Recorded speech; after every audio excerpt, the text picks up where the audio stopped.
Hello friends आजकेर भिडियोते आमरा देखबो पाइथन के यूज करे कि करे आमरा व्हाट्सएपे जे कोनो व्यक्तिके माल्टिपल मेसेज पाठाते पारी। एर जोन्नो तोमादेर प्रथमे प्रोग्रामटिके रान करे व्हाट्सएप उइंडोते चले जेते होबे और व्हाट्सएप उइंडोते गिये कार्सारटिके एखाने रेखे दिते होबे। तो तोमरा देखते पाচ্ছো कि करे व्हाट्सएप निजे थेके मेसेज टाइप करे सेटिके पाठिये दिচ্ছে। আর এই প্রোগ্রামটিকেই আমরা পাইথনকে ইউজ করে বানানো শিখব। এর জন্য আমাদের প্রথমে যে কাজটি করতে হবে ফাইলে ক্লিক করে প্রথমে একটি নিউ ফাইল বানিয়ে নিতে হবে আর নিউ ফাইলের একটি নাম দিয়ে দিতে হবে। এক্ষেত্রে আমি xyz1.py বলে এই ফাইলের নামটিকে সেভ করে নিলাম। এখানে আরেকবার ক্রিয়েট ফাইলে ক্লিক করে দিতে হবে আর তারপরেই দেখো আমাদের ফাইলটি তৈরি হয়ে গেছে। এবার প্রথমে আমাদের যে কাজটি করতে হবে এই কাজটি করার আগে তোমাদের কম্পিউটারে কিন্তু পাইথন ইনস্টল করতে হবে। এবার তোমরা যদি পাইথন ইনস্টল কিভাবে করতে হয় না জানো তাহলে কমেন্ট করতে পারো, আমি পাইথন ইনস্টলও তোমাদের করে দেখিয়ে দেব। বাট যাদের কম্পিউটারে পাইথন ইনস্টল আছে তাদের কিন্তু একটি মডিউল এখানে ইনস্টল করতে হবে। এর জন্য আমাদের প্রথমে টার্মিনালে চলে আসতে হবে আর সেখানে এসে একটি ছোট্ট লাইন লিখতে হবে যার দ্বারা কিন্তু আমরা PyAutoGUI মডিউলটিকে ইনস্টল করে নিতে পারি। এর জন্য আমাদের প্রথমে লিখতে হবে pip3, তারপরে লিখতে হবে ইনস্টল, দেন আমাদের লিখতে হবে PyAutoGUI। এটুকু লিখে যেই তোমরা ইনস্টলে ক্লিক করবে তোমাদের কম্পিউটারেও কিন্তু PyAutoGUI ইনস্টল হয়ে যাবে। দেখো আমাদের এখানে অলরেডি আগের থেকে PyAutoGUI ইনস্টল ছিল তাই এখানে আমাদের দেখিয়ে দিয়েছে এটা অলরেডি আমাদের কম্পিউটারে কিন্তু এক্সিস্ট করছে। তো PyAutoGUI তোমাদের কম্পিউটারে যখন ইনস্টল হয়ে যাবে তখন তোমাদের এখানে কোডিং উইন্ডোতে আসতে হবে আর এই PyAutoGUI-কে কিন্তু তোমাদের প্রোগ্রামে ইম্পোর্ট করে নিতে হবে। এর জন্য তোমাদের লিখতে হবে ইম্পোর্ট PyAutoGUI, কারণ এইমাত্র আমরা যে মডিউলটিকে ইনস্টল করলাম সেটিকে প্রথমে আমাদের এখানে ইম্পোর্ট করে নিতে হবে। এরপরে যদি আমরা এই মডিউলের সাথে এর একটি মেথডকে কল করি তাহলে কিন্তু এই পাইথন প্রোগ্রাম নিজে থেকেই আমাদের কোনো কিছুকে লিখে দেবে। এর জন্য আমাদের প্রথমে যেটি লিখতে হবে PyAutoGUI আর তারপরে ডট দিয়ে এর মেথডটাকে কল করতে হবে যেই মেথডটার নাম হলো টাইপরাইট। এইটুকু যদি আমরা লিখে দিই আর লিখে দিয়ে যদি আমরা ব্র্যাকেট স্টার্ট করি আর ব্র্যাকেটের ভিতর ডাবল কোটের মধ্যে যেটাই লিখব পাইথন কিন্তু আমাদের জন্য সেই জিনিসটিকে লিখে দেবে। তো এখানটা আমি আপাতত লিখছি হ্যালো ওয়ার্ল্ড। এটুকু লেখার পরে যদি আমরা রান করি আর আমাদের রান করার সময় কার্সারটি ঠিক যেখানে অবস্থান করবে সেখানেই কিন্তু পাইথন প্রোগ্রাম আমাদের জন্য টাইপ করে দেবে এই হ্যালো ওয়ার্ল্ড কথাটিকে। তো এখন দেখতে পাচ্ছ এই হ্যালো ওয়ার্ল্ড কথাটির পরে যে ব্র্যাকেট ক্লোজ আছে তারপরে কিন্তু আমাদের কার্সার অবস্থান করছে আর এই অবস্থায় যদি আমরা রান করি তাহলে পাইথন প্রোগ্রাম হ্যালো ওয়ার্ল্ড কথাটিকে আরও একবার এই কার্সারের জায়গায় লিখে দেবে। তো চলো আগে দেখে নিই ব্যাপারটা হচ্ছে নাকি। তো তোমরা দেখতে পারলে কি করে পাইথন আমাদের জন্য হ্যালো ওয়ার্ল্ড কথাটিকে এরপরে টাইপ করে দিল। তো চলো এবার আমরা দেখে নিই পাইথন যে এই কথাটিকে টাইপ করে দিচ্ছে এটি আমরা কি করে পাইথনকে দিয়ে একটু লেটে করাতে পারি। অর্থাৎ যেহেতু কার্সার এখানে ছিল আমাদের কিন্তু প্রোগ্রাম রান করার সাথে সাথে পাইথন প্রোগ্রাম এখানে আমাদের টাইপটি করে দিচ্ছে। এবার আমরা যদি এই টাইপটা অন্য জায়গায় করতে যাই সেক্ষেত্রে আমাদের মাউস পয়েন্টারটাকে মুভমেন্ট করে কার্সার অন্য জায়গায় নিয়ে যাওয়ার আগেই কিন্তু পাইথন প্রোগ্রাম এই জিনিসটিকে রাইট করে দেবে।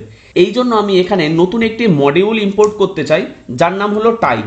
তো আমরা এখানটায় ইম্পোর্ট টাইম লিখে দিয়ে টাইম মডিউলকে এখানে ইম্পোর্ট করে নিলাম। আর টাইম মডিউলেরই একটি মেথড আছে স্লিপ যার মাধ্যমে একটি নির্দিষ্ট ডিউরেশন পর্যন্ত আমরা প্রোগ্রামটাকে পজ রাখতে পারি। তো চলো লিখে নিই টাইম ডট স্লিপ। এটুকু লিখে আমরা এখানটায় যেটা লিখব তত সেকেন্ডের জন্য কিন্তু প্রোগ্রাম পজ হয়ে থাকবে। অর্থাৎ আমি এখানে 5 লিখে দিলাম।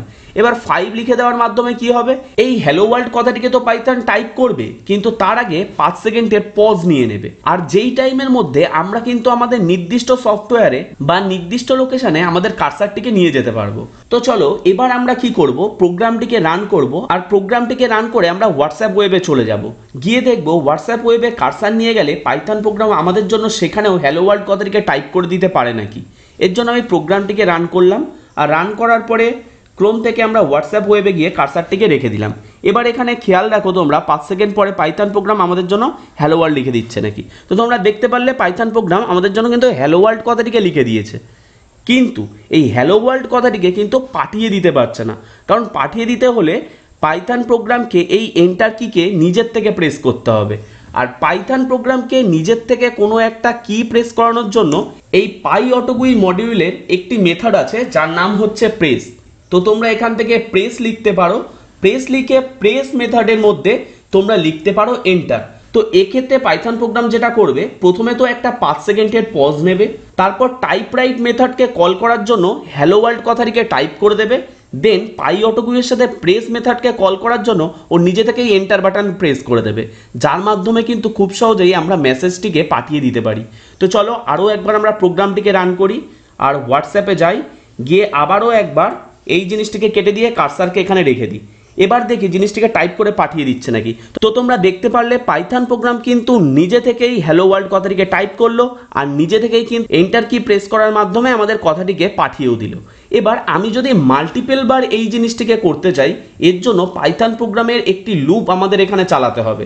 আর লুপ চালানোর জন্য আমরা এক্ষেত্রে হোয়াইল লুপ ব্যবহার করব। তার জন্য প্রথমে আমরা একটি ভ্যারিয়েবল বানিয়ে নিচ্ছি যার নাম এ, আর এর মান আমরা 1 ইনিশিয়ালাইজ করে দিচ্ছি। এরপরে আমরা যেটা করব, লিখব হোয়াইল, আর হোয়াইল লেখার পরে আমরা এ লিখব, দেন লেস দ্যান ইকুয়াল দিয়ে যতবার আমরা লুপটিকে চালাতে চাই সেই সংখ্যাটা এখানে লিখে দেব। কথার কথা আমি 50 বার এই কথাটিকে লিখতে চাই, তাই আমি এ লেস দ্যান ইকুয়াল 50 দিলাম। অর্থাৎ এই লুপটি কতবার চলবে, একবার থেকে শুরু করে 50 বারের কম পর্যন্ত বা 50 বারের সমান পর্যন্ত। এর সাথে সাথে আমাদের আরও একটি ছোট্ট কাজ করতে হবে, যেটি হলো এই এন্টারের পরের লাইনে এসে এই যে এর মান যেটা 1 ছিল সেটাকে ইনক্রিমেন্ট করতে হবে। তাই জন্য আমরা এখানে লিখে দেব এ ইকুয়াল টু এ প্লাস 1। যখনই এটুকু লিখে দেব প্রত্যেকবার এর মান ইনক্রিমেন্ট হবে, অর্থাৎ এর মান প্রথমবার 1 থাকবে, তারপর 2 হবে, আর যতবার মানটা 50-এর থেকে কম থাকবে ততবার কিন্তু এখানে লেখাটিকে আমাদের ইউজারকে মাল্টিপল বার পাঠিয়ে দেবে। এবার তুমি এইখানটায় হ্যালো ওয়ার্ল্ডের জায়গায় চাইলে যে কোনো লেখা লিখতে পারো। তো আমি এখানটায় লিখছি হ্যাপি বার্থডে, আর এর সাথে যে কোনো একটা নাম লিখে দিচ্ছি। তো চলো আমরা এখানটা রোহিত লিখে দিলাম। আর এরপরে তোমাদের আরও একটা জিনিস মনে রাখতে হবে, যেহেতু আমরা এটা লুপের আন্ডারে চালাচ্ছি তাই এই 3টে লাইনকে তোমাদের একবার সিলেক্ট করতে হবে আর কিবোর্ড থেকে ট্যাব কি প্রেস করতে হবে। যখন তোমরা ট্যাব কি প্রেস করবে তখন এই 3টে লাইন কিন্তু হোয়াইল লুপের আন্ডারে চলে আসবে, অর্থাৎ এই ট্যাব কি এর মাধ্যমে আমরা একটা ইন্ডেন্টেশন দিয়ে দিলাম। এরপরে তোমরা যদি প্রোগ্রামটিকে রান করো আর রান করার পরে হোয়াটসঅ্যাপ, ফেসবুক বা ইনস্টাগ্রাম যে কোনো চ্যাট বক্সে গিয়ে তোমাদের কার্সারটিকে যদি রেখে দাও, তাহলে দেখবে মাল্টিপল টাইম তোমাদের জন্য পাইথন প্রোগ্রাম নিজে থেকেই সেই মেসেজটিকে টাইপ করে এন্টার কি প্রেস করে পাঠিয়ে দিচ্ছে। তো চলো এবার আমরা জিনিসটিকে করে দেখি। প্রথমে আমরা প্রোগ্রামটিকে এখান থেকে রান করে নিলাম, আর এরপর আমরা চ্যাট বক্সে চলে যাচ্ছি আর কার্সারটিকে নিয়ে রেখে দিচ্ছি। দেখি 5 সেকেন্ড পরে পাইথন প্রোগ্রাম আমাদের জন্য জিনিসটিকে করে দিতে পারে নাকি। তো দেখো অলরেডি পাইথন প্রোগ্রাম কিন্তু আমাদের জন্য 50 বার হ্যাপি বার্থডে রোহিত কথাটিকে টাইপ করা শুরু করে দিয়েছে। এইভাবে চাইলে তোমরাও তোমাদের মতো করে প্রোগ্রাম বানাতে পারো আর মাল্টিপল টাইম কোনো একটা ব্যক্তিকে সেম মেসেজ পাঠাতে পারো, চাইলে আদার্স মেসেজও পাঠাতে পারো। এছাড়াও এই ধরনের বিভিন্ন ইন্টারেস্টিং পাইথনের প্রোগ্রাম তোমরা যদি শিখতে চাও বা পাইথনের যদি ফুল কোর্স পেতে চাও, তাহলে অবশ্যই কমেন্ট বক্সে কমেন্ট করো। আমরা এরকম ধরনের ছোটোখাটো শুধু পাইথন প্রজেক্ট না, আমরা কিন্তু একদম স্ক্র্যাচ থেকে পাইথন প্রোগ্রামের একটি কোর্স তোমাদের জন্য নিয়ে আসবো, আর তার সাথে সাথে এই ধরনের ইন্টারেস্টিং পাইথন প্রজেক্ট তো তোমাদের জন্য নিয়ে আসবোই। তো ভিডিওটি যদি ভালো লেগে থাকে তাহলে অবশ্যই লাইক, কমেন্ট, শেয়ার করে দিও। দেখা হচ্ছে তোমাদের সাথে পরবর্তী একটা ইন্টারেস্টিং ভিডিওতে।